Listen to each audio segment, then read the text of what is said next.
sebagai montir.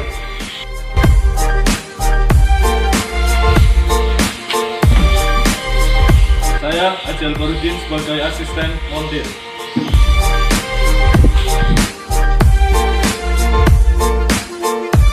Saya Tika Sari sebagai kasir.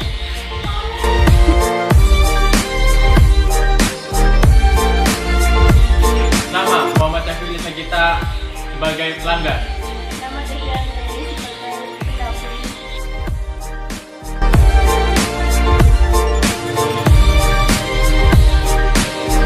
Nama Rudi Punya Saputra sebagai kameramen dan kreator.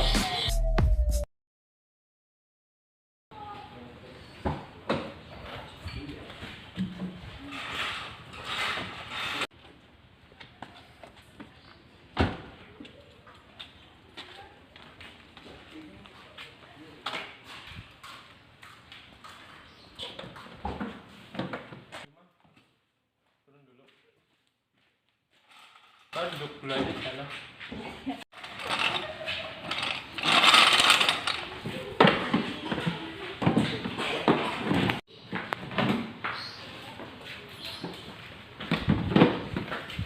Mas, Ada apa mas? itu mas, mobil saya tuh rusak, nggak tahu apanya tuh di belakang. Oh yang mana? Sebelah mana? Yang ban belakang. Oke, nanti saya panggilkan bos saya. Bos, ada pelanggan. Oh iya, ada apa? Iya, kenapa sih? Ada apa? Itu ada pelanggan rusak nih, saya lagi benerin ini bos. Tolong minta bantuannya bos. Siap.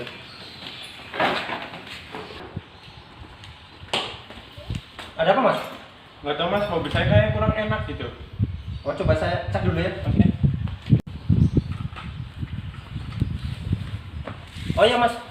Ini ada kendala soal oli gerdanya, Mas. Oke. Bisa saya ganti? Boleh? Mbak kasir, tolong ambilkan oli 1. Iya bos, saya antarkan.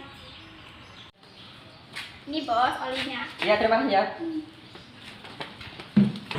Masih di sini, tolong dobrakan mobil ini. Ya bos, bentar.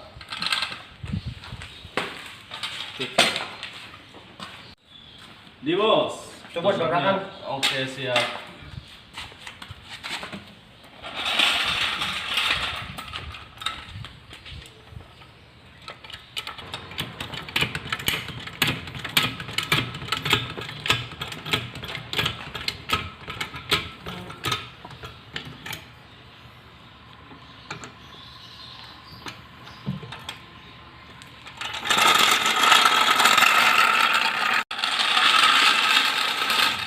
Bos mau tanya prinsip kerja dorong itu gimana? Kenapa bisa mengangkat beban di atasnya tuh? Oke, ini saya jelaskan dulu ya. Salah satu dongkrak hidrolik salah satu aplikasi dari hukum Pascal yang terdapat dalam fisika. Oh iya. Prinsip kerja hidrolik, saat pengisap diberi gaya tekan, gaya tersebut akan diteruskan melalui fluida atau minyak yang terdapat dalam pompa. Akibatnya, minyak dalam dongkrak akan menghasilkan gaya angkat pada pengisap besar dan mengangkat beban yang ada di atasnya. Ya. Udah jelas? Jelas. Bos, saya mau tanya lagi. Nama-nama bagian dongkrak kayak gini itu apa aja? Oke, saya sebutkan. 1. Pompa. Dan kedua, alat pengangkat. Ketiga, tuas. Sistem kerja dari dongkrak, bila tuas ditekan atas ke bawah, akan menyebabkan beban di atasnya berunjuk menaik ke atas.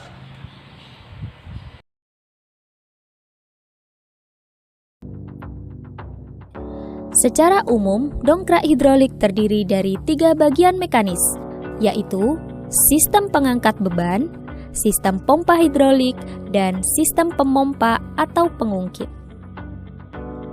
Pada sistem pompa hidrolik, terdapat 2 buah tabung yang saling terhubung satu sama lain, berisi zat cair dan dibatasi oleh katup-katup sebagai pintu sirkulasi zat cair.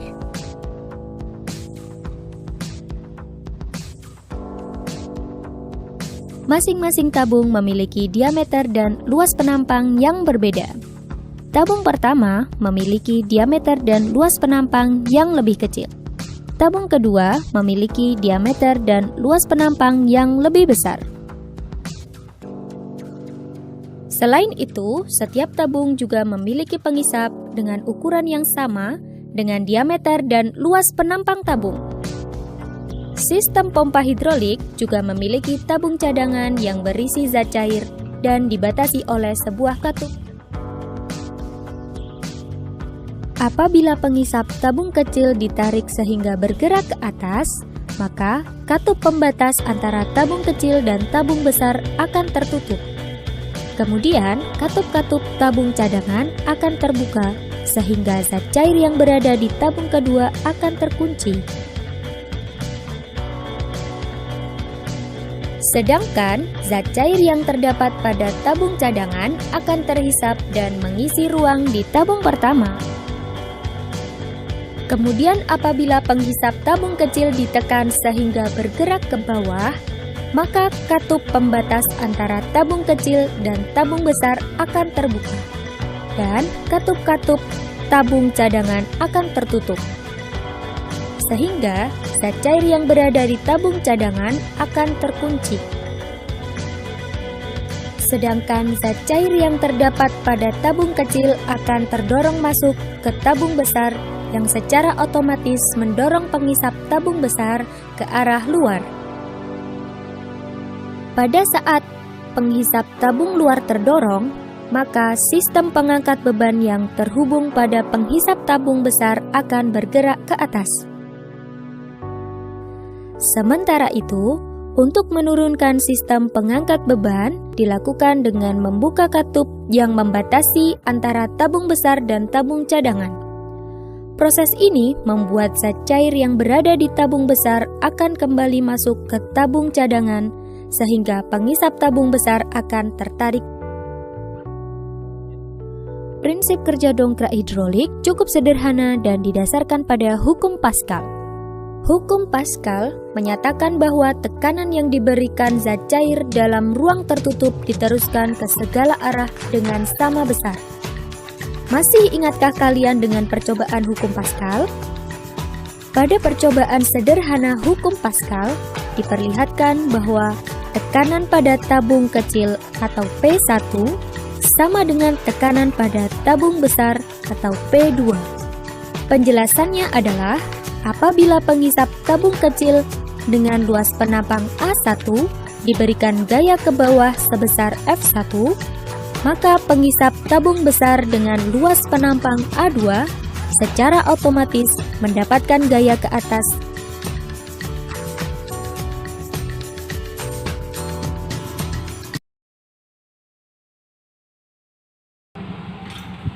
Mas, mobilnya udah selesai. Oh, makasih ya, Mas. Udah Ya. selesai. Makasih. Iya. Oke. Yuk, masuk.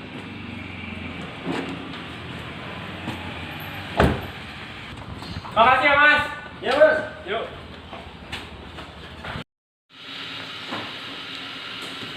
Ji, orang tadi udah bayar belum? Orang yang mana? Orang yang mobil tadi. Yang warna putih tadi? Iya. Itu belum bayar, Bang. Wah. Bayar dong. Bayar.